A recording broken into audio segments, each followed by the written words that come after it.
November 12th saw yet another Commoner Crawl event here in Portland, Oregon, USA. So today I'm here with the top 4 deck list from that event, and surprisingly and impressively, there was a Dromai in the top 4. Shout out to Steven. A huge shout out to our channel members for supporting what we do here. If you want to get involved with the channel and the Dice Commando community, please consider joining as a channel member. Remember, these videos are only possible with your support. You can show that support with a like, a subscribe, and by leaving us a comment and sharing your feedback. Community first, and go Commando. Hey there folks, welcome back to Dice Commando and the Commando cast. I gotta admit, I cannot believe I never thought of that one. Came in the comment of the last video. Gotta give a huge shout out. That's right, welcome to Dice Commando, covering the November 12th Commoner Crawl tournament in Portland, Oregon. This was, of course, facilitated by kind of the three-way, the best three-way you've ever seen. That's not true. But Sean, Travis from Fab Foundry, and then myself as well. And Travis was the one making this one happen because I'm still out of town, and Sean actually took a break. So congrats to Travis. Remember, you can always use my affiliate code below when you're checking out Travis's shop. He's a good dude. He does good things. He's got good fab cards. So check him out. And again, if you are in the area, we will be publishing the December 12th one. Just follow the Commoner videos. I'll let you know when it is.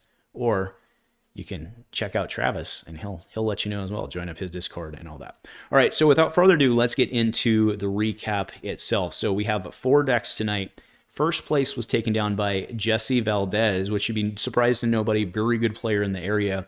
And not shockingly, he was actually running kind of a new updated version, it looks to me, of the one he was here with us before to talk about, the Aria Break the Chain Beatdown. Again, it's a very, very, very similar deck to what he had there. In second place, we had Cary Young on Fi, so a different take on Fi deck from last time. So we're definitely going to check that out as well. And then in third place, we had someone who I become to know as a Wizard main, and he comes up with some very creative decks. But this time, Michael Thomas Wilson was on Iyslander. But again, if anybody's going to be on Wizard, it's going to be that guy. And then in fourth place, but first in our hearts, is Steven Goddard taking down fourth place with Dromai, whom I think is a very great, that's got to be a phenomenal performance. Getting top 4. Again, I think Dromai is very good in the format, but without her dragons, she's really relying on rakes and some of those centipies. But hey, Steve was able to get it done, and that's good because he's an illusionist person. If anybody could get it done, it was going to be him. All right, so first, let's head over to the big one, right? Jesse Valdez's updated list. So again, I want to steer you to the video where he's on with us, kind of explaining the background between Beat the Chain or Break the Chain Beatdown.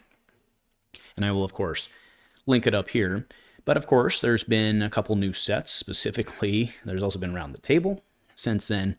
So there are some updates in this deck. Now, I have it across the screen. You can see it, all that. And obviously, the lists are below. I get it. You've already clicked on them. But what you'll see when you look at this deck is lack of Bittering Thorns Red. Now, I don't know if that's because he hasn't bought Around the Table or anything like that. Maybe he just didn't need it. But you'll also see up there that there's Mask of Shifting Perspectives, which is a very interesting one considering that there's also 3 tails out there, but again, also in the new Round the Table product, which it looks like most of those cards are in here. But he does have significant updates from, they're not significant, but some important updates from Outsiders. So we, of course, have Whirling Mist Blossom ×2. I love the fact that this is in here. It provides threat. You will notice, of course, he has Razor Reflex in there. Okay, no Short and Sharp or anything like that. But Razor Reflex, you pack that away, threaten the Whirling Mist Blossom. Of course, has Salt to Wound to do things. He has 2 yellow Rising Knees, and then he, of course, has the balanced blue Rising Knees. No surprise there. You see 1/2 Punch blue, and then Wounding Blow blue. Then he's also playing Whisper, the Oracle blue. Again, 0/3 block. And then Soul Bleed Strike, also a 0/3 block. And then to round out the blues is Blue Head Job. Right, going across the reds, we of course have Sink Below, and then Soul Bead Strike, and I love the way the light caught that shiny Soul Bead Strike. If you have some, it's a very pretty foil, and that one's showing it off pretty well.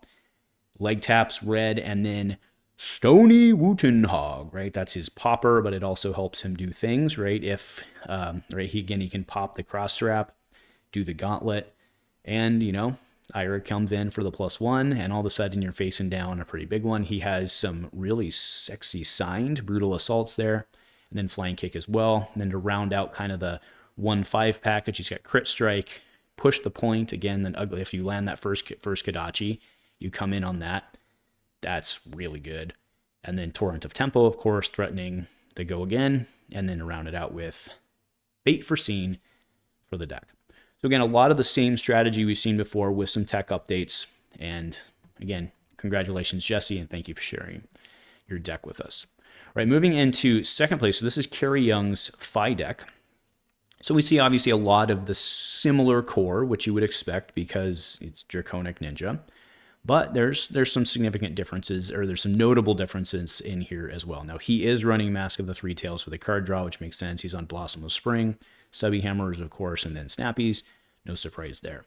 Right, so we have Bittering Thorns. It does make its head here, which is absolutely phenomenal, right? You see the card right next to it, which is very, very apropos. Bittering Thorns into Blaze Headlong. A Rainbow of Brand with Cinderclaw, which implies to me that he's on Kodachis, which you see those two stacked below.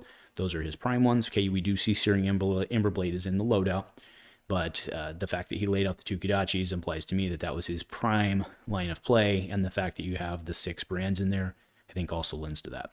We have 1 copy of Breaking Point for the Arsenal threat, 2 Flame Calls, Lava Burst in there, of course, and then we have Red-Blue Lava Vein, and then 2 Phoenix Flames, which makes sense because instead of just playing 1, 2 makes sense because you're on Flame Call. Right? Rising Resentment is red and blue. Razor Reflex, I do like that a lot. And then he has Ravenous Rabble. You do note there, just to the left of the Rabbles, there is a balance 1 Rally the Rearguard. That's kind of a hot include. It's a popper, right? Does the thing. Ronin Renegade, and then, of course, Salt the Wound.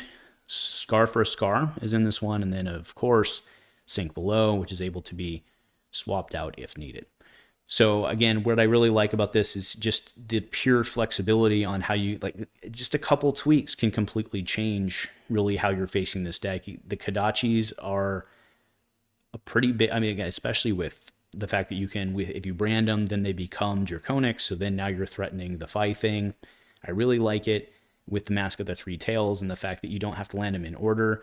It's really tough, I think, for them to stop you from getting your landing 3, especially on like a Stubby's turn. Now, sure, on a Stubby's turn, maybe you're not using your Kodachis. You're probably just going to go full wide. I get it. You do notice that there's no Inflame in here or anything like that for the tutor. That's also consistent with what we've seen in the past. So I'm clearly, right, again, these folks are doing well. I was running that in mind, but I'm going to probably try skewing out of it. But again, that Kodachi, and then just hit, and they can't stop your card draw. It's very difficult for them to stop your card draw. So pretty impressive. Cary, nicely done, pulling down second place in that event. Again, thank you for sharing your deck with us. Right now, the third place deck, I'm very excited to go through because, as I've kind of preached, I really think Iyslander is very good in this format, but she doesn't get a ton of love compared to a lot of the other heroes. And I do think that's because she's a little harder to not only build right, but also play. Right, so now we do have a little bit of glare in the middle of this photo, but those are brain freezes. Okay, blue brain freezes as you would expect. But the rest of them we can see pretty well, especially love the way that Ice Bolt down in the left corner is picking up the foiling. I really like it. I also really appreciate that what he did is he turned his card sideways to mark his sideboard cards, which I also really appreciate. That was really cool of him to be sharing his deck with us. All right, so going through the blues, we have Frosting and Ice Bolts. No surprise there. Amulet of Ice, absolutely playing that. Why would you not? It's basically busted in all the other formats, but it's not in this one, so play it. Right, so we do have Aether Hail there in blue, but do notice that Aether Hail is also present in red. There is at the top of the screen also a red Ice Bolt that you can see. We have Polar Blast, and then we have Arctic Incarceration blue and red. They're split up. And then we also have Winter's Bite blue and red right next to each other. There's that Cold Snap there, and then Aether Ice Vein is the blue, the yellow, and the red, all three, because that card is pretty disgusting. The card's pretty disgusting, right? When you get the fuse off. Wounded Bull, of course, to do the thing, and Scar for a Scar. And then good old Snapback. Snapback is absolutely freaking phenomenal in this deck, right? If you can, like, again, you have a blue enhance, you could do something like a Frosting or whatever, right? And then Snapback can come in, and all of a sudden that's a lot of Arcane that they might not have been set up or expecting. Very, very awesome, right? That red Snapback just coming in for an extra 4. I mean, it's not free, right? You got to pay for it, but depending on how you've played your hand, it could effectively be free to be followed up with Waning Moon for 2, right? Very, very, very good. So well done, Michael, and glad to see Iyslander top something. And also, I appreciate that you're running the Marvel, or the Majestic version, because That's the one I play. It's the one I play too. So I like it. All right, and then last up, the deck I think a lot of us are very excited to see. So this is Steven's Dromai deck. Okay, so I had released a commoner Dromai deck a while back and kind of how to play it. This looks somewhat similar, but he's also put his own spin on it, which is exactly what we like to see in the commoner format. So he's running Rainbow Rakes. Okay, so Rake is kind of your way. It's Rake is your win con against a lot of heroes.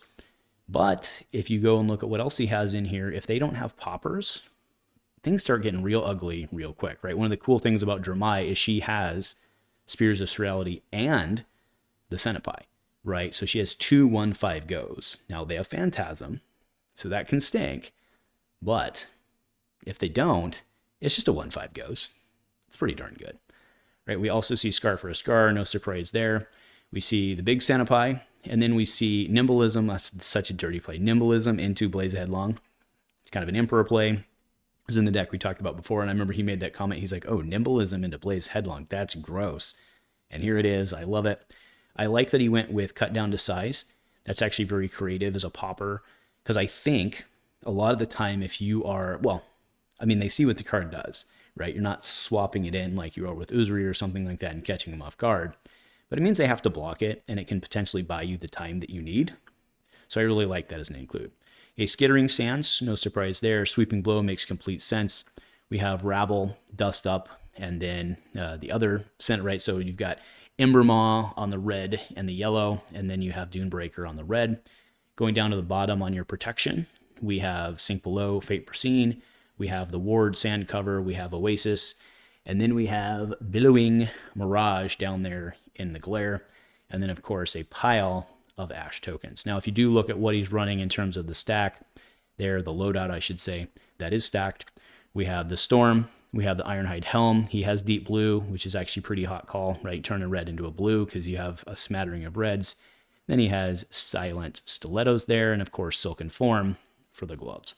So, again, this is awesome. I love to see us up there. Also, Steven's like one of the best guys in the world. So if you see him, give him a high five, it'll turn into a hug, and then you'll talk for an hour and be best buddies forever. But thank you, Steven. Congratulations on that. So that rounds out the top 4 decks for Commoner Crawl last week. Again, congrats to all 4. Thanks for sharing your list with us. And I hope to see you all in December when the next one comes around. So for those of you watching, let us know in the comments what you appreciate, what you like about the decks, what you don't, what feedback you may have, or what you're hoping and what you think might win come December. So anyway, folks, thanks for joining. Nothing else.